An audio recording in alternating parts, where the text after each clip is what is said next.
Bienvenidos a la nueva edición de Cuarto Intermedio, el programa del Colegio de Abogados. Soy Gonzalo Guzmán. Bueno, hoy no está Roque Cornejo con nosotros, está en Jujuy y no ha llegado a tiempo para el programa, así que seguramente estará en los próximos programas. Hoy, como siempre, un compromiso con ustedes, noticias judiciales para compartir, invitados con los cuales vamos a hablar de temas interesantes. Vamos a dar un debate acerca del derecho a la ciudad con concejales de distintos sectores políticos. Vamos a hablar de derecho a la familia con dos miembros de la Comisión de Derecho de Familia del Colegio de Abogados, Alicia Dastres y Jorge Chagra. Pero antes les recuerdo las vías de comunicación. Acá en pantalla están viendo el celular, pueden dejar sus consultas, sus mensajes de texto. También vía Facebook nos encuentra como Cuarto Intermedio o nuestra cuenta de Twitter @cuartoin, o bien en el canal de YouTube del Colegio de Abogados, en donde va a encontrar este programa y los programas anteriores. Vamos a la sección de noticias judiciales. Ha sido una semana de muchas noticias, de fallos relevantes. He traído 3 a la mesa para difundir, para destacar. Uno de ellos es de la Corte Suprema de Justicia de la Nación, que ha declarado la inconstitucionalidad de 2 resoluciones que creaban retenciones. Los derechos a la exportación, conocidas vulgarmente como las retenciones, fueron declaradas inconstitucionales por nuestro máximo tribunal. Fue en el caso Camaronera Patagónica S.A., en el marco de un proceso de amparo. En este fallo la Corte sienta, digamos, el precedente, si bien surge claramente de nuestra Constitución, pero la Corte tuvo que decirlo. Los impuestos no pueden ser creados por decreto ni por resolución, sino que deben ser establecidos por una ley dictada por el Congreso de la Nación. Este es un principio básico de nuestro derecho constitucional, pero en los hechos, en la práctica, se ve violentado. El Poder Ejecutivo Nacional crea retenciones a través de resoluciones o decretos. La Corte le ha dicho basta, ha puesto las cosas en su lugar y ha dicho que son inconstitucionales. Es un fallo que va a dar mucho que hablar. Seguramente va a haber una secuencia de casos que se van a presentar en la justicia a raíz de este fallo. Otro tema para destacar, saliendo ya del derecho tributario y entrando a la bioética, existe en este momento un dictamen favorable de la Procuradora General de la Nación en un caso de bioética, en un caso de eutanasia, un pedido de muerte digna que había solicitado familiares de un ciudadano de la provincia de Neuquén, que hace 20 años sufrió un accidente de tránsito y quedó en estado vegetativo. La familia pidió autorización a la justicia para no seguir prolongando su vida, que estaba en un estado, digamos, irreversible de estado vegetativo. La Corte de Justicia de la provincia de Neuquén le dio la razón a la familia, permitió, digamos, hizo lugar a su pedido, pero el fallo fue recurrido por el Defensor General de la provincia de Neuquén y hoy ha llegado a la Corte Suprema de Justicia de la Nación.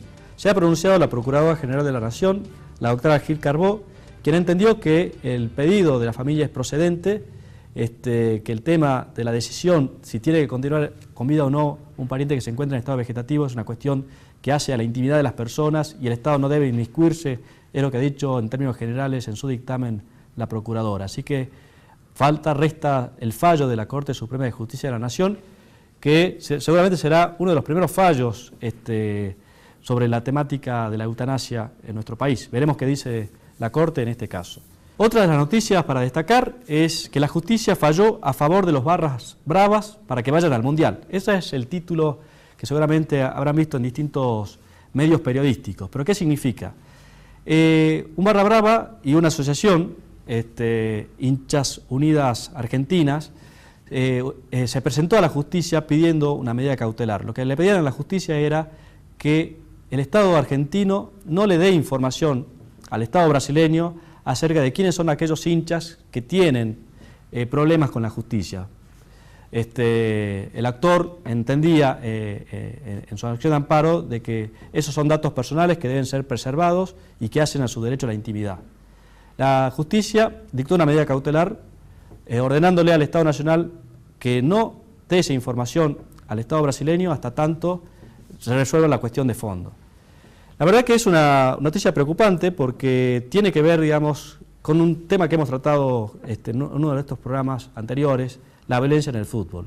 El derecho de admisión es un mecanismo que tienen los clubes para evitar que aquellos hinchas que son violentos, que tienen problemas con la justicia, ingresen a los estadios y generen violencia. Y la organización del Mundial, que se va a llevar a cabo en Brasil, digamos, está pidiendo colaboración a los distintos estados para que manden esa información de si los hinchas que van a representar al país tienen o no problemas con la justicia para ejercer ese derecho de admisión.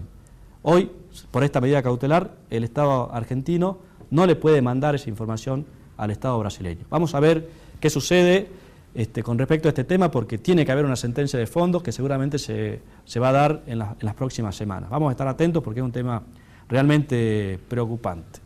Bueno, como les decía, tenemos un programa con invitados, con muchos temas, así que yo les propongo que vamos al primer corte para convocar a nuestros primeros invitados, al doctor Chagra y a la doctora Dastres, con quienes les vamos a hablar del derecho de familia. Vamos al primer corte y seguimos aquí en Cuarto Intermedio.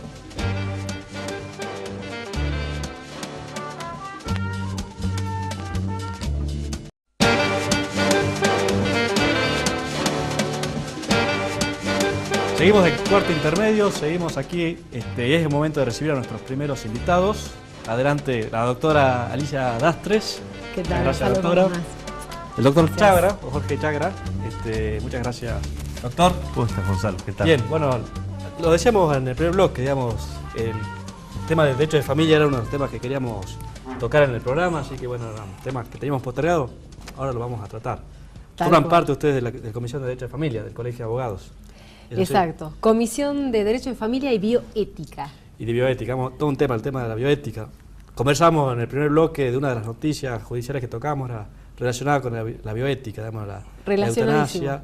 Tal cual. Es un tema que ese fallo seguramente va a dar mucho que hablar, digamos, cuando se pronuncie la Corte sobre este tema. Sí, vamos a estar todos esperando. Porque no hay pronunciamiento sobre el tema de eutanasia, ¿verdad? No, siempre hemos llegado al debate. Claro. Los que sí, los que no, pero nunca se ha tomado una postura. Así es. Bueno, ¿en qué está la Comisión de Derecho de Familia en el Colegio? ¿Cuáles son las actividades que están desarrollando?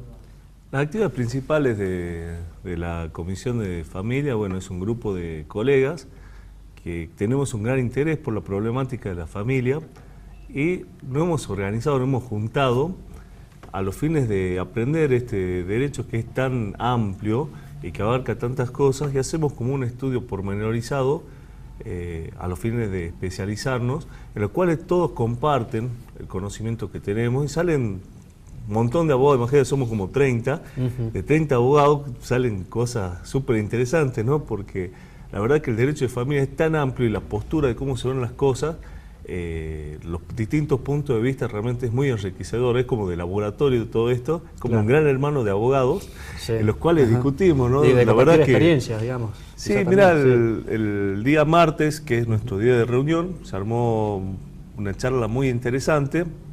El tema era el impedimento de contacto, la ley, en la cual uno de los progenitores, el que tiene los hijos, no permite que el otro progenitor vea a sus hijos, lo cual, bueno, genera desde acciones civiles, por empezar, bueno, el famoso derecho de visita, que es muy conocido y que normalmente acuden los padres para solucionar, decir, bueno, a ver, fijemos un horario, porque cuando los padres se separan, queda esta suerte de familia disociada, en la cual uno de los padres se ve impedido de ver al otro hijo y quiere seguir teniendo ese derecho, y algunos por ahí no respetan horario, no respetan nada, entonces se hace necesario reglamentarlo, ¿no? Claro.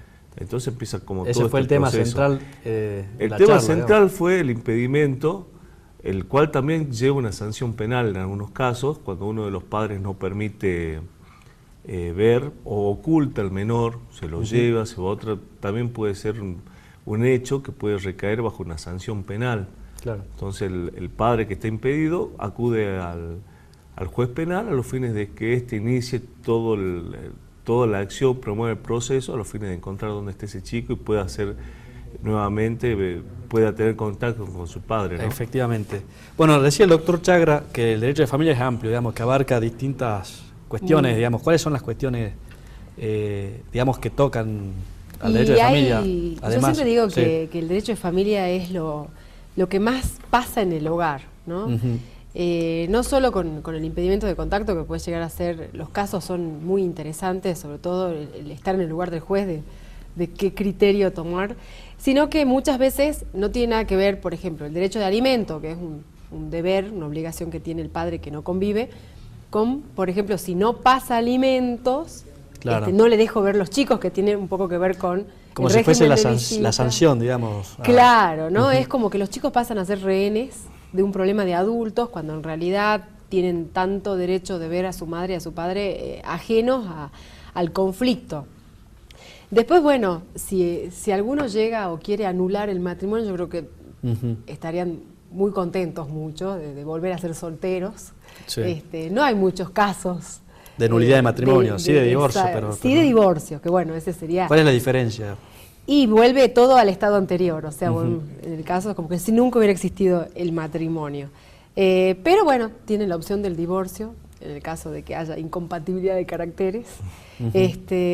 Por ahí otro de los temas interesantes es el tema de la adopción, ¿no? Sí. En muchos casos actuales, ¿no? Que requiere pasar por el trámite de una adopción, que muchas veces es largo, a veces es tedioso, y hay creo que es el único caso en derecho de familia que termina bien. Claro. Porque todo lo demás se enfría, el amor se enfría en tribunales, dice Arjona.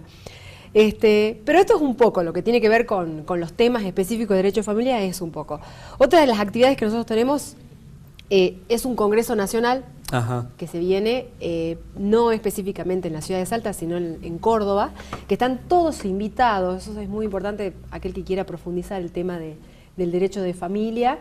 Se va a realizar el día 22 y 23 de mayo en Córdoba. Lo bueno es que se viene debatiendo hace mucho, sobre todo por la modificación del Código Civil. Hay muchos temas como el divorcio exprés, como, no sé, doctor Chagra, algún otro tema relevante. Sí, siempre en todos estos congresos surgen nuevas posiciones o posturas o tendencias, ¿no? Por ejemplo, también el tema de filiación es otro tema muy importante. Es muy importante el derecho al nombre o a la personalidad del chico, entonces es importante que sepa quién es el padre. Surge también un inconveniente que, a diferencia de otros países, Argentina no lo tiene previsto. Por ejemplo, Perú, ellos tienen una ley que cuando se inicia el proceso de filiación se puede solicitar alimentos. Acá en Salta los juzgados son medio reticentes al momento de iniciar la filiación, es más, es como una postura cerrada de que no corresponde el tema alimentario mientras está la elección de filiación. O lo hacen cuando ya, digamos, se ha producido una prueba con un ADN. El ADN. Claro, Bueno, ahí, el ADN. Lo que pasa es que son proclives a darle un alimento provisorio. Claro, doctor, pero el tema es que, como conocemos, la justicia tiene muchos casos, lo que tiende que a veces sea lenta la justicia, y una justicia lenta termina no siendo justicia, y lo que genera que en muchos casos en los cuales hay una verosimilitud del derecho, pueda ser posible que este menor que esté necesitado, que tenga la carencia alimentaria, el juez vea el caso concreto y dé alimentos. Hay lugares como Córdoba, Santa Fe, Corrientes, en los cuales ya existen fallos en este sentido, ¿no? E incluso durante, digamos, el embarazo, digamos, la mujer también durante el embarazo. La cobertura, digamos, de la persona que desconoce, digamos, la afiliación, pero hay una persona por nacer que necesita, de una obra social, que necesita de... Una cosa importante que tiene el derecho de familia, que hoy es obligatorio, es el tema de la mediación. Son todos temas que se simplifican si primero pasamos por una mediación, si tratamos de llegar a un acuerdo, que ese acuerdo se homologue, porque en realidad si las partes se ponen de acuerdo va a ser muchísimo más fácil que termine decidiendo un juez cuando hay conflicto o hay opiniones diferentes dentro de el problema en sí, ¿no? Pasa a haber dos problemas, el problema en sí y el problema de ponerse de acuerdo, ¿no? Para todos aquellos que quieran formar parte, los días martes 17 a 19 nos juntamos, la comisión de Derecho de Familia en la sede del Colegio de Abogados. En la sede vieja, no sé si decirle la sede vieja, la sede... en la calle General Güemes. En la calle General Güemes. 4, General Güemes, ahora es 17, la confitería del colegio, ahí es donde nos juntamos y están invitados todos los colegas o personas por ahí que tengan algún interés o también algún profesional, ¿no? Puede ser por el tema de los ADN, por ahí ver el tema del aporte de un médico, decirnos cómo se puede simplificar estas pruebas. creo que es muy importante y es bueno, o sea, así que como una invitación a la comunidad que tenga un aporte, lo vamos a escuchar. No necesariamente hay que ser abogado, ¿no? Así es. Así que bueno, invitamos a todos. Le propongo hacer un corte y volver a conversar con ustedes, pero ya para hablar de temas puntuales. Bien. Digamos, hagamos de cuenta que estamos en el estudio jurídico y viene la consulta. Buenísimo. Doctora, estoy divorciándome, ¿qué me aconseja usted? Un psicólogo. Eso vamos a hablar, aparte del psicólogo. Trajo la plata, doctor. Vamos a un Pase corte primero. y seguimos aquí en Cuarto Intermedio.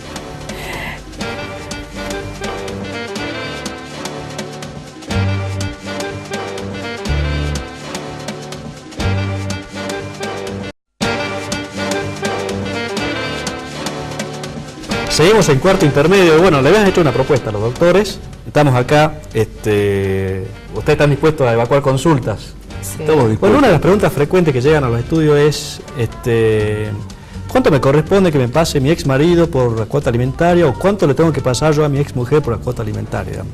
Bueno, lo mejor que tiene que ver con costos o hablar de números, lo mejor es hablar de porcentaje, ¿sí? Está entre el 20 y el 25%, a veces hasta el 30% del sueldo, según la cantidad de hijos que hay y la situación. Así que si lo pueden resolver teniendo en cuenta el porcentaje, es mucho mejor que un monto específico, porque estamos viendo justo una situación de inflación, en donde por ahí lo que se establece, si es un monto fijo en diciembre, en febrero está totalmente Claro. Desactualizado. Hay que tener ese presente monto, que, sí. que el Código Civil no establece pautas más allá de decir que la cuota alimentaria se va a definir de acuerdo a la capacidad económica del alimentante y a la necesidad del alimentado. Claro, Pero y ¿de dónde criterio surgen juez. esos porcentajes? El criterio jurisprudencial, es decir, exacto, entre el el 25 y el 30% depende de la cantidad de hijos. Exactamente. Por ejemplo, un matrimonio joven que tiene un hijo, digamos, entre el 20 y el 30%, seguramente exactamente. es lo que fijará la justicia. Es el criterio del juez que normalmente en Salta se establece. Bien, ¿y cómo abordar, digamos, un tema de alimentos si el que tiene que pasar la cuota alimentaria no la quiere pasar? ¿Qué es lo que tiene que hacer? Bueno, el primer la madre o el proceso, padre, digamos? por Sí. una ley de acá de Salta, lo primero que hay que hacer es un proceso de mediación. El proceso de mediación puede ser público o privado, se puede ir a algunos mediadores privados en los cuales se cita a ambos progenitores a los fines que de una manera pacífica, voluntaria, lleguen a arreglar sus derechos, ¿no? O sea, se trata de un derecho patrimonial.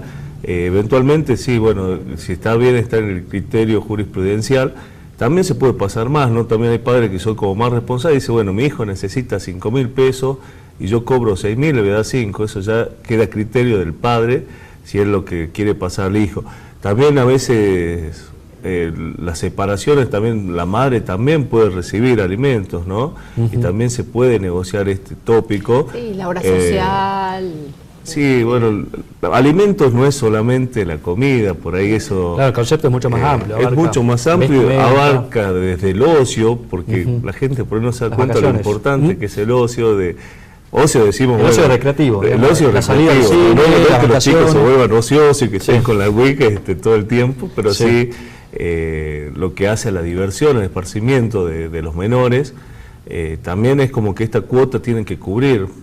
Hoy lamentablemente hay tanta suba que quedan muchos aspectos, por más que las voluntades de los padres quieran llenar todo esto, que a veces quedan las cuotas como muy bajas, ¿no? Por eso también es necesario que los padres se den cuenta que los hijos son de ambos y que va a continuar esta relación. Por lo tanto, es importante la mediación y que lleguen con ánimos de mediar los padres para hacer...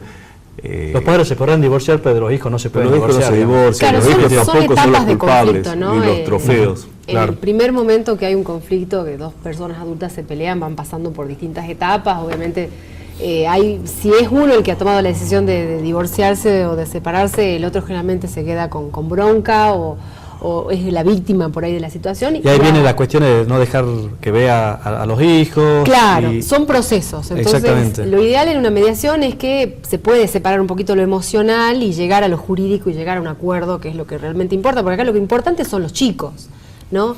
Que son los que de alguna manera no eligieron. Que la todo separación no esto. nos impacte a ellos, Claro. digamos.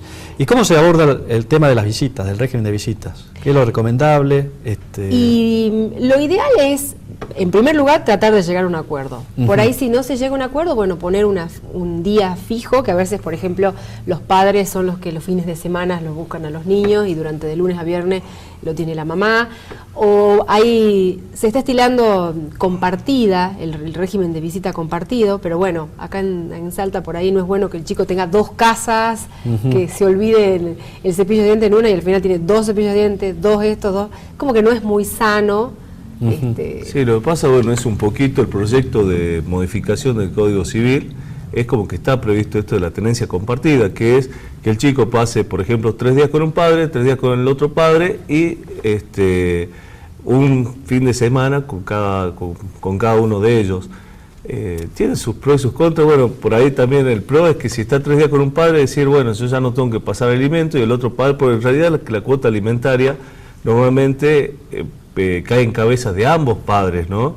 A veces tienen la obligación de claro, a veces uno de los padres se olvida y dice, bueno, pero yo no trabajo, bueno, pero tienen que trabajar también, y lógicamente ambos padres tienen que ser responsables sobre las necesidades, carencias que tiene el hijo y poder... Eso es cierto, pero también hay que considerar, digamos, que quien tiene la tenencia de los hijos, que generalmente son las madres, también le dedican tiempo, le dedican... Sí, también es un trabajo. Eso tiene un valor económico. Y es también, un trabajo que no se valora, ¿no? Lamentablemente también es otra cuestión que por ahí los padres no valoran el trabajo de la madre, que es muy arduo, porque a veces hacen de trabajadora, de madre, de maestra.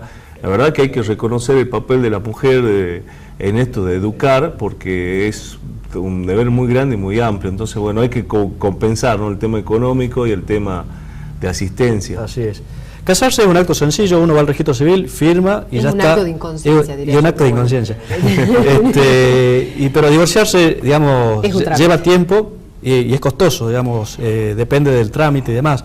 ¿Cuáles son las vías que hoy nuestra ley vigente, digamos, existen para digamos, encarar un divorcio? Y bueno, en primer lugar, como siempre, tratar de llegar a un acuerdo. Exactamente. Tratar en lo posible.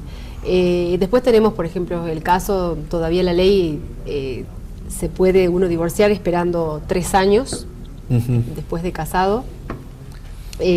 O bien, bueno, primero se hace la separación de hecho, lo importante es hacer una exposición, declarar que uno se retira del hogar para después que no figure el abandono del hogar, importantísimo para el que se va a ir y hacer una exposición en la policía, me retiro del domicilio tal, de los tales, sino después se agrava el problema. Así es. Habla de los 3 años porque a partir de los 3 años, digamos, se puede encarar un divorcio de común acuerdo, por presentación conjunta. ¿En qué consiste el trámite? En los cuales los cónyuges, transcurridos ya los 3 años, se pueden presentar ante un juez y decir, bueno, señor juez, nosotros hemos convivido, estamos casados hace 3 años y hay motivos los cuales tornan la vida conjunta imposible. Entonces, se inicia este proceso en el cual se hacen 2 audiencias de conciliación, que esto es un poquito lo que se quiere reformar, que después hablaremos un poquito del divorcio express. Sí. Estas 2 audiencias son obligatorias, judiciales, en las cuales, bueno, las personas se presentan ante el juez y el juez le pide que recapacite. No hay que olvidar que también la familia es como la semilla, ¿no?, de la sociedad. Entonces es una tarea también del juez tratar de que esta familia que se quiere disolver, trate de no disolverse. Claro, que no sea una decisión apresurada, digamos. Exactamente, y se le da, entre una audiencia y la otra, si en la primera audiencia los cónyuges manifiestan que su intención es no seguir unidos, el juez le da un plazo de 60 días a los fines de que recapaciten. Pasados estos 60 días, ya se hace la segunda audiencia y si están de acuerdo ya se produce el divorcio. No automáticamente, hay un dictado de sentencia, una vez que sale la sentencia estarán divorciados. Y bueno, uno de los puntos de la reforma del Código Civil tiene que ver con este trámite, hacerlo más sencillo. Sí, hacerlo. Además, ¿en qué consiste el divorcio express? Bueno, en primer lugar, que no hace falta el consentimiento de ambas partes. Una de las partes puede decidir divorciarse y le manda una carta documento al otro y dice, estoy divorciado, digamos. Sí, ya está, ya no somos más un matrimonio. Bueno, eso tiene sus ventajas y sus desventajas, que bueno, calculo que es lo que se está debatiendo todavía. Aplicar eso va a ser difícil. ¿Eso rige en otros países? ¿Se toma de otras legislaciones esa modalidad? La legislación anglosajón ya tiene el divorcio express de alguna manera instaurado. Un poco como las películas, ¿no? Lo que pasa en Las Vegas, que Las Vegas que se casan y después se divorcian ahí casi automáticamente, ¿no? Sí. Y el tema de los acuerdos patrimoniales, prenupciales, y bueno, para nosotros eso no existía. Bueno, ahora por el tema de la sociedad matrimonial, ahí los bienes, tratar de definir previamente qué es lo que es de cada... Para que no se reparta 50-50. Exacto, sobre todo cuando una de las partes es la que tiene más. Bueno, evidentemente Derecho de Familia da para mucho para hablar. Vamos seguramente a convocarlos para unas nuevas ediciones, porque vamos a hablar de adopción, que no hemos tenido tiempo de hablar, de filiación, que si bien se ha tocado el tema, es necesario profundizarlo. Seguramente vamos a convocar a la Comisión de Derecho de Familia del Colegio de Abogados para una nueva oportunidad. Nosotros seguimos en cuarto intermedio y le agradecemos a Jorge Chagre, a Alicia Dastres la presencia, y vamos a recibir en el próximo invitado a 3 concejales de distintas fuerzas políticas. Vamos a hablar del derecho a la ciudad.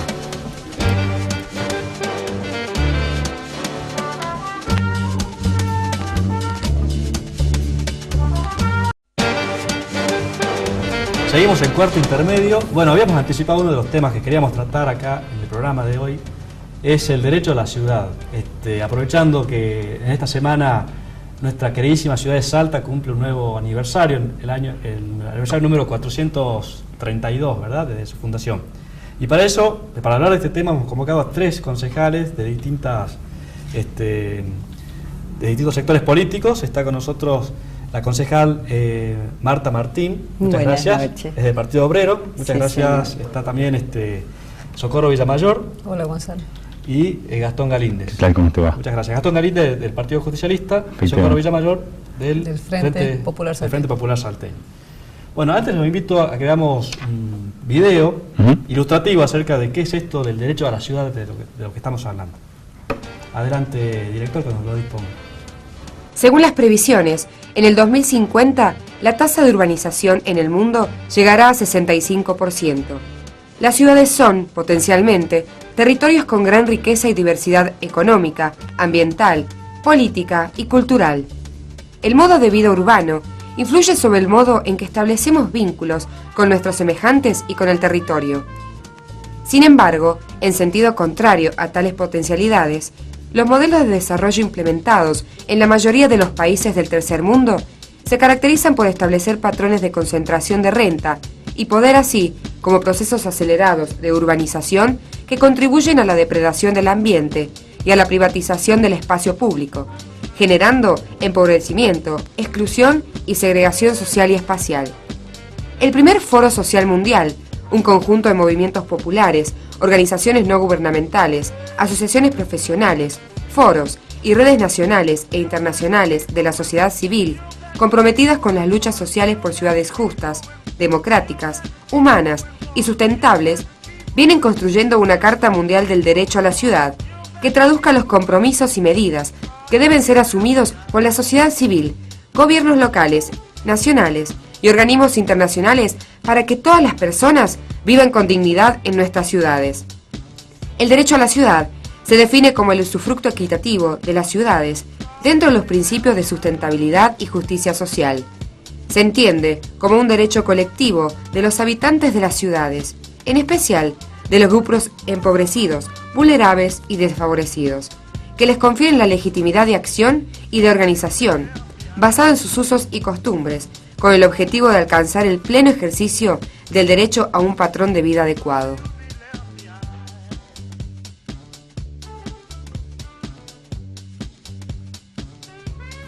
Bueno, ahí veíamos una introducción a este tema del derecho a la ciudad, y ahí destacábamos del informe esa definición de qué es el derecho a la ciudad. La Carta Mundial del Derecho a la Ciudad lo define como el usufructo equitativo de las ciudades dentro de los principios de sustentabilidad, democracia, equidad y justicia social, ¿verdad? Es decir, el usufructo equitativo, digamos, el derecho de usar y gozar de nuestra ciudad bajo estos principios de sustentabilidad, y aquí para hablar del tema del ambiente urbano y democracia, para hablar, digamos, de la participación que tienen los vecinos en las decisiones que se toman desde los sectores políticos, ¿verdad? Así que bueno, lo hemos convocado para hablar de eso. Buenísimo, sí, la verdad que es un tema muy importante, el debido uso del espacio público. Es un tema que está muy vinculado a las cuestiones que tienen que ver con la prevención y la seguridad.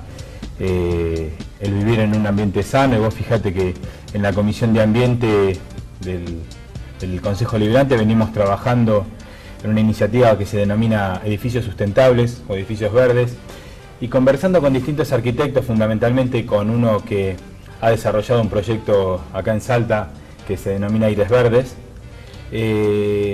Estos arquitectos nos decían que era como volver a las fuentes de la arquitectura, buscando crear estos edificios en un entorno amigable, que el proceso de construcción sea también lo menos invasivo posible a la zona, y esto tiene que ver con el polvo que se levanta, con los camiones que entran y salen, con los volcadores de cemento que ensucian toda la calle, y buscar una arquitectura que pueda aprovechar los recursos naturales, tanto el viento, la diferencia térmica y obviamente la luz solar. Y con la luz solar genera energía, tanto para calentar agua como para iluminar espacios comunes, porque está hasta ahora bastante más complejo guardar la energía. Pero son temas que se vienen discutiendo por suerte en el Consejo. Se vienen discutiendo, pero realmente hay que pasar de la palabra al hecho, digamos, porque realmente no tenemos una ciudad amigable. Uno camina por las calles de la ciudad, los baches en todas las calles que están asfaltadas, las que no están asfaltadas no hablemos de eso, por el microcentro de la ciudad, digamos, el patrimonio arquitectónico deteriorado, los carteles publicitarios invaden visualmente la ciudad, los cables aéreos todavía no están soterrados y tenemos ordenanzas que hace 15 años ordenan que estén soterrados. ¿Qué hace el Consejo Deliberante o qué puede hacer, digamos, al respecto? En relación a derecho a la ciudad, los principios que vos planteabas de solidaridad y justicia social son principios que están contemplados ya en la Carta Orgánica Municipal. Por eso entiendo que el derecho a la ciudad es como una idea de reafirmar aquello que ya existe, en el entendimiento de que sean hoy prioritarios en una agenda política. Ese es el sentido, digamos, de estos movimientos. Te digo esto atendiendo a que la Carta Orgánica en su preámbulo habla fundamentalmente de garantizar el derecho a poder gozar de un ambiente equilibrado y armónico. En sus articulados, cuando habla del municipio, plantea también que el Ejecutivo Municipal tiene que cooperar en lo que es con el Gobierno y la Nación en un medio ambiente sustentable, y cuando habla de los concejales, claramente nos ordena la creación y la sanción de los códigos de planeamiento urbano ambiental y los códigos de edificación. Y ahí creo que es donde, en definitiva, viene a resumirse lo que es estos conceptos de programar una ciudad en base a sus características propias, en atención a un desarrollo sustentable y en mira a la situación económica, social, geológica, propia de cada lugar, ¿no? La Municipalidad de Salta en estos días estaba anunciando la creación del PIDUA, que es el programa, que es el plan Plan Integral de Desarrollo Urbano Ambiental, que lamentablemente, y en esto voy a hacer crítica, en el año 2003 se crea un Plan Integral de Desarrollo Urbano Ambiental, que era el PIDUA 1. Se establecía por el código que este plan debía ser reformulado y evaluado en miras a un desarrollo urbano ambiental y también en mira a un desarrollo sustentable cada 5 años. 2003 más 5 sería 2008. Claro. Estamos en el 2014 y recién están elaborando un PIDUA 2 con la participación del arquitecto Pedro Fernández, que fue quien también intervino en la elaboración de los códigos municipales. Claro, pero pasamos a un PIDUA 2 si no tenemos el PIDUA 1 cumplido, digamos. Bueno, el cableado fue un tema importante y de mucho debate el año pasado. Sabés que no se ha cumplido esa ordenanza, justamente lo que era Lomas de Medeiro. Efectivamente, digamos, el intendente de la ciudad suspendió, digamos, con posterioridad, con posterioridad había un código que establece claramente que todas las urbanizaciones nuevas que se hicieran en la ciudad ya debían contemplar lo que era el cableado en subterráneo. El intendente había vuelto de un viaje Río de Janeiro, Río más 20, y luego de una reunión que él había tenido con un arquitecto, un licenciado importante que era Jauregui, Jorge Jauregui, claro. con quien hizo un convenio supuestamente. Exacto, vino con toda esta idea innovadora y con la idea de efectivamente cumplir con la norma. Sin embargo, después por imposiciones políticas del Ejecutivo provincial, se terminó exceptuando justamente a un emprendimiento provincial como era Lomas de Medeiro, de esta tarea tan importante que es respetar en el medio ambiente, ¿no? Así es. Yo, retomando esta cuestión de que no es una ciudad amigable, el Partido Obrero está abocado a nosotros queremos reformar el código, la carta orgánica y todo lo que haya que reformar, porque la ciudad no está pensada tampoco, o sea, en toda esta legislación que está armada, se había contemplado un banco de tierras para que se garantizara el acceso universal a la vivienda. Bueno, lo que ha pasado en enero con el asentamiento en San Remo y todo, puso a la luz, sacó a la luz todo el problema gravísimo de la vivienda que hay en este momento. Entonces nosotros estamos trabajando en una reforma de esa planificación para que el 40% de la vivienda de las tierras de la ciudad se destinen a viviendas, o sea, que se puedan lotear y de última, si no se van a construir vivienda, por lo menos que haya el acceso a la tierra, que en este momento es una ciudad que está dedicada a todos los emprendimientos inmobiliarios, se hacen todo tipo de negocios, es más, se han permitido también habilitaciones de todo tipo y color en el casco céntrico, en todos lugares que han hecho más difícil todavía la situación de la ciudad, sin contemplar este derecho elemental que tendría que está, pero que no se cumple, que es lo que vos venías diciendo. Sí. En esto de las edificaciones, las habilitaciones, ¿tiene alguna facultad, digamos, el Consejo Deliberante de intervenir para controlar, digamos, que efectivamente se cumplan las ordenanzas, las normativas? No, perdona el inicio de la pregunta. Si tienen ustedes facultades de contralor, digamos, de decir, bueno, o crear una comisión revisora para ver si efectivamente, porque se habla mucho de edificios que se construyen con habilitaciones no estando habilitados, por ejemplo. Mira, las construcciones de los edificios se hacen de acuerdo a la norma, hay un proceso judicial iniciado por una red y la justicia definirá en esos casos puntuales. La construcción de edificios se hace con el visado de los planos, con el visado de los planos se paga el derecho de construcción y así se realiza. Se necesita dos factibilidades de servicios, de energía y de agua fundamentales y así se hacen. Uno puede estar de acuerdo o no con el desarrollo inmobiliario, puede estar de acuerdo o no con el tipo de gobierno que tiene la ciudad, pero esta gestión ha generado que la ciudad se una a través de dos puentes nuevos que estaban planificados hace más de 20 años y sí se está cumpliendo en eso el PIDUA, porque el PIDUA así lo indicaba y esta gestión fue la que hizo, por ejemplo, el puente La Córdoba-Polonia, que ha unido la ciudad y ha unido barrios y obviamente se trabaja en el cumplimiento del PIDUA. A fin de junio será enviado al COMDUA para que lo analice, y que es una comisión de desarrollo urbano integrada por más de 30 organizaciones, y después de ahí será girado para su actualización en el Consejo Deliberante. Por supuesto que hay facultades de control y así se ejecutan cuando hace falta. Lo importante es trabajar en función del desarrollo y trabajar en función de un desarrollo armónico. Esta gestión ha implementado más de 150 rampas para discapacitados, que ninguna otra gestión lo había hecho. Esta gestión ha pavimentado 3.870 cuadras y tiene como plan de gobierno, que lo viene cumpliendo casi en un 85%, pavimentar 5.000 cuadras hasta el 2015. Este año son 500 de distintos barrios, micro y macrocentro y distintos barrios, así que lo importante es trabajar en función del bacheo que ya comenzó. Es obvio que la ciudad había estado bien rota por la lluvia, por la mala calidad del... Esta gestión ya lleva 12 años de gestión también. Claro. Pero bueno. Esta gestión lleva 10 y 3.870 cuadras de pavimento. Espero que no sean todas como las de Limache, que tienen unos agujeros que podés morir ahogado ahí adentro. Ese es el único caso puntual donde los propietarios de la empresa fallecieron, quedó el hijo a cargo, el hijo no pudo resolver la situación y está en a punto de cobrarse el derecho, la garantía que tenían que poner para la realización bueno, correcta de la obra. cuando Yo- fue yo García al barrio dijo que no se iban a encargar porque eso lo había hecho la provincia. Todo el mundo dice cosas No, distintas. esa es la explicación real. La Yo tengo empresa una lo- visión diferente a la de Gastón. Esta gestión lleva ya el tercer periodo de la Intendencia ISA y nosotros tenemos muy buenas normativas, muy buenas normas.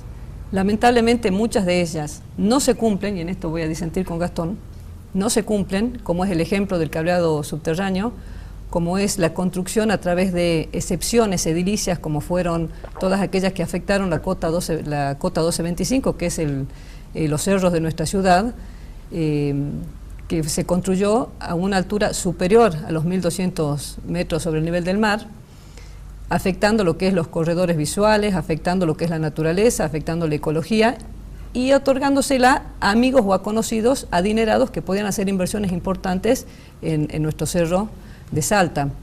Entonces, volviendo a lo que vos decías, hay buenas normativas, no hay cumplimiento en todos los casos por parte del Ejecutivo Municipal, inclusive hay falencias. Hubieron los años anteriores, este es el tercer periodo como concejal, desde que yo asumí como concejal no hubo una sola excepción que fuera aprobada por el Consejo Deliberante, y en tu estudio que hiciste vos de transparencia y demás en el Consejo creo que podés confirmar esto. Hay 60 ordenanzas que no están reglamentadas, también no solo referidas al aspecto urbanístico y de medio ambiente, sino también ordenanzas de otras temáticas que al no ser reglamentadas quedan en letra muerta.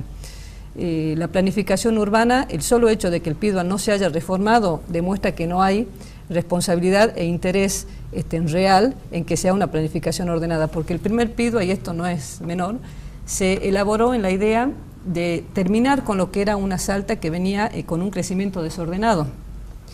Hoy ya tenemos que ampliar, no solo se ha aumentado lo que es la densidad poblacional en la ciudad de Salta, sino que también se ha ampliado lo que es las construcciones o la invasión de terrenos y espacios sin previo estudio, inclusive lo que es la ladera, y eso lo conoces vos bien, Gastón, lo que es la ladera de la ribera, digamos, del río Arenales, Ceferino, 13 de abril, son asentamientos de gente con necesidad de vivienda, como lo planteaba Marta, y siguen asentados ante una falta de políticas públicas para que tengan vivienda y en un lugar precario donde hoy, si llega a llover de la misma forma, esa gente no tiene la contención de lo que es la crecida del río necesaria para tener resguardo en esas viviendas, en muchos casos precarias, en las cuales... Sí, el caso del 13 de abril justo tengo un recuerdo importante, fue una asignación que se le dio a esos vecinos en la época del gobierno de Montoya. Difícil sacarlos después los vecinos de ahí, pero bueno, son vamos cosas a un para corte, charlar. Gastón, Socorro. Vamos a hablar de otros temas que tienen que ver con el derecho a la ciudad. Vamos a hablar de la participación ciudadana, de los mecanismos de democracia directa y demás, y cómo estamos en Salta con respecto a estos temas. Seguimos aquí en Cuarto Intermedio.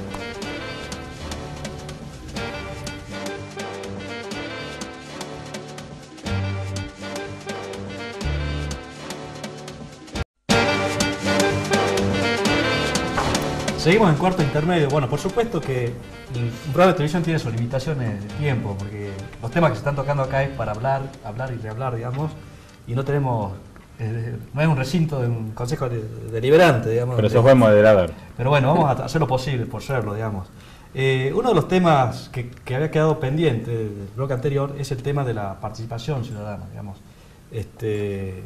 La legislación moderna faculta y establece, digamos, mecanismos de participación de democracia directa, es decir, la posibilidad de que los vecinos puedan tomar participación activa y decidir sobre cuestiones que hacen a su vida, ¿verdad? Como por ejemplo participar en la confección del presupuesto, tener acceso a información pública, participar en la creación de las normas, ya sea como facultad de iniciativa o también, digamos, como una instancia de consulta con respecto a ellos y demás. ¿Qué normas existen en el Consejo Deliberante? ¿Cómo se está trabajando para digamos, garantizar esos derechos? Bueno, las iniciativas pueden surgir o bien del Ejecutivo, o bien de los propios concejales, o bien, como vos decías, del propio vecino. Es decir, que en ese aspecto hoy estamos con lo que es una participación directa, después ya será llevado al pleno del Consejo y se verá del cuerpo deliberativo y se verá si tiene la aprobación, pero existe la iniciativa por parte del vecino. Un tema que tenemos aprobado, una ordenanza que tenemos aprobada desde el año 2003, es la de presupuesto participativo. Y esa tiene que ver justamente con lo que vos planteabas, es la participación del ciudadano a través de distintos foros vecinales, inclusive con la participación de ONG, en la idea de que el vecino sea quien plantee desde estos foros al municipio cuáles son las prioridades o las necesidades específicas de su barrio, de su zona, de su lugar. Y de esa manera, digamos, el vecino va a participar en lo que es prioridades de obras públicas, y también tiene, en base a esta ordenanza, participación en cuanto a lo que es el control de la administración. En la medida que fuera aprobada la iniciativa, ellos pueden también luego controlar que efectivamente este proceso vaya llegando al fin para el cual ellos han trabajado. Y son mecanismos importantes porque en definitiva son los vecinos los que contribuyen con sus impuestos, digamos, a que exista un presupuesto, y decir, bueno, señores, ustedes que van a administrar el presupuesto sepan que mis prioridades son estas y demás, y darle esa instancia de participación. ¿Por qué está sancionada desde el año 2003 esta ordenanza? ¿Por qué no se cumple? ¿Cuáles son las...? Es de difícil cumplimiento al principio de la gestión, porque cabe recordar que el presupuesto de la ciudad en ese entonces era de 74 millones de pesos. En ese entonces estamos hablando... 2003, al momento de sancionar la norma. Y no solamente que era de 74 millones, sino que eran más las deudas que la creencia. Por otro lado, además de eso, era muy simple de analizar la necesidad del vecino. Era todo, era todo. Y hoy era todo. Hoy, 10 años después del... En aquel entonces había un 27% de la tasa de cumplimiento. Hoy estamos en condiciones de avanzar en ese cumplimiento. Tal vez pasaron 10 años y tal vez fueron los 10 años necesarios para obtener una maduración fundamentalmente en la clase política. Que si hay una deuda que tenemos pendiente de participación, es dentro de los partidos políticos. Y me gustaría llamar a la reflexión en esto, que solamente 2 partidos políticos de los más de 10 que se presentaron fueron a elecciones internas, realmente dándole participación al afiliado, no al vecino que tal vez quiere o no participar, sino a la persona que se comprometió en afiliarse a ese partido político. No tuvo participación. Entonces me parece que avanzar en normas como esta es importante y genera mucha reflexión en el vecino. Estamos dando discusión a través de los foros vecinales, pero no engañemos a la gente. Si hoy el vecino tiene un partido político al que se afilia y no le dan participación, difícil que podamos poner esto en práctica como clase política. Pero participar, digamos, en la comunidad no necesariamente tiene que ser a través de un partido político, digamos. Bueno, pero si le cerramos la participación, tenemos que ser congruentes. Si abrimos la participación, queremos que participe en el foro vecinal, demos la posibilidad al afiliado que participe, porque si no, somos un partido político, militamos en política, pero no queremos que la gente participe. Bueno, nosotros sí tratamos de escuchar profundamente a la gente.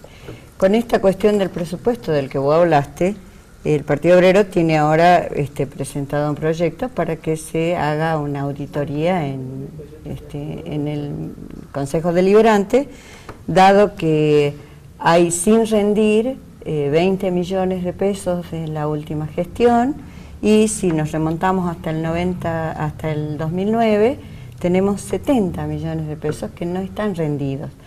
Entonces, nosotros hemos pedido que se haga una auditoría, pero que sea de afuera, no sea el Tribunal de Cuentas. No sea el Tribunal de Cuentas. En un principio, el presidente del Consejo apoyó esta moción, pero bueno, ahora salió a decir de que no, que va a auditar de aquí para adelante, no para atrás. Ni los concejales tenemos acceso a saber qué pasa con ese presupuesto exactamente. Menos los vecinos, en definitiva. ¿Cómo podemos pretender que un vecino venga un punto a saber? central, digamos, en el derecho de la ciudad, digamos, la posibilidad, digamos, del vecino de tener una rendición de cuentas clara, de dónde va el dinero, de dónde va la plata. La participación en lo que es en la transparencia. Yo quiero hacer una aclaración en relación a lo que decía Marta. El presidente del Consejo pertenece al mismo partido político que yo, y tenemos la convicción clara de lo que es la auditoría en el Consejo Deliberante. Puede haber un error de interpretación y por parte tuya, y la quiero aclarar. El proyecto que está planteando hoy el Partido Obrero, en la elaboración lo he compartido yo con el presidente del bloque del Partido Obrero, De hecho, hemos consignado que iba a presentarse el proyecto y que contaba con mi aval como voto acompañando la idea de que se realice una auditoría. En los inicios de la idea de transparentar, en base a una denuncia penal que ya existe por falta de 20 millones en la gestión de Salvador Rodríguez, entendieron los del Partido Obrero que el hecho de que sea el Tribunal de Cuentas el encargado de la auditoría y el hecho de que la auditoría o los resultados de la auditoría hasta el día de hoy siguen sin conocerse, y ellos presumiendo, y esto digo que son palabras transmitidas por ellos, la idea de que el Tribunal de Cuentas tiene vocales que son eventualmente condescendientes con la voluntad del Ejecutivo Municipal, entendieron que era necesaria una auditoría externa y en ese sentido hemos acompañado el proyecto. También es cierto que en aquella oportunidad les he solicitado a los pares del Partido Obrero que no solo instáramos a una nueva auditoría, sino fundamentalmente a que el cuerpo, el Consejo Deliberante, se constituya en querellante en la causa que hoy tramita en la justicia en relación a la desaparición de 20 millones de pesos. Hoy hablamos nosotros de 20 millones de pesos, lo hablamos como si nada, pero es para que nos cause hasta un prurito, nos ponga incómodo pensar que 20 millones de pesos en el Consejo Deliberante no tienen rendición. Y esto tiene un antecedente, que es que en un primer momento, cuando se aprobaba los presupuestos, cuando se presentaban, existía una partida que se llamaba gastos reservados. La tenía el Consejo Deliberante y la tenía la municipalidad. En un momento se terminó con este ítem de gastos reservados en la municipalidad y quedó solo en lo que era el Consejo Deliberante. Con posterioridad, gracias a la fuerza de algunos concejales, y si no mal recuerdo estaba Roque Rueda en aquel momento, no sé si fue un poco antes que él o fue él precisamente, se modificó lo que era gastos reservados para que se trasladara este importe o esta suma, que obviamente varía año a año, en un ítem que se llamaba subsidios, subvenciones y becas, y lejos de ser los gastos reservados tenía una picardía. ¿Cuál era? Que todo aquello que se destinara a subsidios, subvenciones y becas no debía tener rendición. Entonces estábamos en una situación similar donde quien administra el Consejo daba beca, daba subsidios, pero no sabíamos si eran becas o subsidios lo que daban. Y es el día de hoy en que la justicia está interviniendo en esto para ver si efectivamente existen los comprobantes que avalen 20 millones de pesos. ¿Y existen los comprobantes, Gastón? Desconozco, para eso está la justicia, entiendo que se dio cumplimiento de lo que la norma indicaba. Si la norma indicaba que ese era el procedimiento del gasto, tendrán que responder quienes gastaron de esa manera, entiendo que fue de manera correcta. Sobre la auditoría sí estamos de acuerdo en que se haga, no tenemos ningún problema. Y no siendo el Tribunal de Cuentas, ¿quién es el órgano auditor, digamos? No hay órgano auditor. ¿Va a ser un equipo de contadores? No, Carta Magna. Eso habíamos planteado nosotros. Sobre la Carta Orgánica, institucionalmente, la Carta Orgánica, artículo 47 y 48, indica que el organismo de control externo es el Tribunal de Cuentas. Claro. O sea, la auditoría la va a ser del Tribunal de Cuentas, según la... nuestra postura es que la tiene que hacer el organismo que corresponde. Nosotros al municipio. No nos oponemos, estamos de acuerdo con la auditoría, que la del organismo que corresponda, y 2012 está publicada, fue aprobada la cuenta de ejercicio, que para que el vecino entienda es como el balance de la empresa, fue aprobado, publicado en el año 2013, así que es información que es pública. Sí, bueno, pero fue aprobado por una mayoría de 11, fue aprobado, que eran... así se construyen las mayorías, ¿no? Exactamente, una mayoría que era no obediente al Ejecutivo Municipal. Fueron ellos quienes levantaron la mano aprobando un presupuesto que en su entender no tenía análisis que hacer. Bueno, pero la ordenanza, también la ordenanza esta que cambia los gastos reservados a subvenciones y todo, también fue aprobada, o sea que no es que esté ilegal, está dentro de la legalidad. Ahora, lo que tenemos que discutir es qué es lo conveniente para los vecinos y cómo viene, porque que tenga el moñito de que es legal no hace que eso sea correcto. Claro, que sea legal no significa que sea constitucional, digamos, que exista una posibilidad de no rendir cuenta. A eso vamos. Entonces, vos hablabas de cómo participa un vecino en el presupuesto. Ni los concejales tenemos acceso a participar, de ver cómo se han distribuido esos fondos exactamente. Bien, ¿y es posible que los vecinos podamos participar en los presupuestos? ¿Vos decís que están las condiciones dadas para que sí? Yo creo que ahora se podría avanzar, sí, obviamente definiendo partidas presupuestarias al respecto, por supuesto que sí. Entiendo que Los concejales sí participamos en la elaboración del presupuesto, en el plan de obras públicas, y se podría avanzar porque está previsto, entiendo yo, para el 2015 ya la descentralización en distintas zonas, norte, sur, este y oeste, con especie de delegaciones. Habría que estudiar un poquito, yo vengo estudiando delegaciones en distintos puntos del país, bien complejos la toma de decisiones, y lo que se intenta es eliminar cierta burocracia. Y bueno, hay que seguir estudiando la cuestión, yo creo que para 2015 estaría implementado ya. Socorro, ¿cómo lo ves? ¿El tema es factible? El presupuesto participativo puntualmente es una ordenanza con un tenor importante y que permite la participación democrática directa, pero lamentablemente es del año 2003 y no está reglamentada. Sí. Falta de voluntad política, es una cuestión realmente que imposible llevarla a cabo. No, no es imposible llevarla a cabo, es falta de voluntad política, indudablemente. Es decir, la normativa que sale de un cuerpo independiente como es el órgano legislativo queda cascoñada. Claro. Martín, ¿cuál es su postura al respecto? Sí, definitivamente es eso. O sea, acá los concejales hacemos un juramento de que vamos a respetar todo lo que creemos en bienestar de la ciudad y los vecinos. Esta es una ciudad que no está para los vecinos. Mira, el miércoles se aprobó un proyecto para que se realicen las bicisendas y que se haga toda una estructura en la cual todos los trabajadores y todos los jóvenes que usan la bicicleta tengan garantido que no vayan a perder la vida por andar en bicicleta. Esta ciudad se ha dedicado a todo lo que sea el negocio inmobiliario y ha dejado totalmente de costado las necesidades de todos los vecinos de la ciudad. Bueno, realmente les agradezco la participación en este programa. Sé que desde sus distintos puntos de vista y perspectivas trabajan para una ciudad mejor. Esperemos que sea así, que tengamos todos los ciudadanos la ciudad que nos merecemos, ¿verdad? En esta semana que estamos de aniversario, ¿verdad? Del año 432 de nuestra querida ciudad de Salta. Del virrey bicentenario, Sí. no es el virrey Toledo ahora. No, ese es un Bicentenario, tema para otro programa. Bicentenario de la batalla de Salta. Sí. Nosotros nos despedimos. Bueno, recuerden que las vías de comunicación está en pantalla en nuestro celular, donde pueden comunicarse. También nuestra cuenta de Twitter, @cuartoint, o bien en Facebook, Cuarto Intermedio, nos van a encontrar ahí también, o en el canal de YouTube del Colegio de Abogados, en donde van a encontrar este programa y programas anteriores también. Nosotros nos encontramos el próximo viernes a las 3 de la tarde aquí en Somos Salta. Muchas gracias.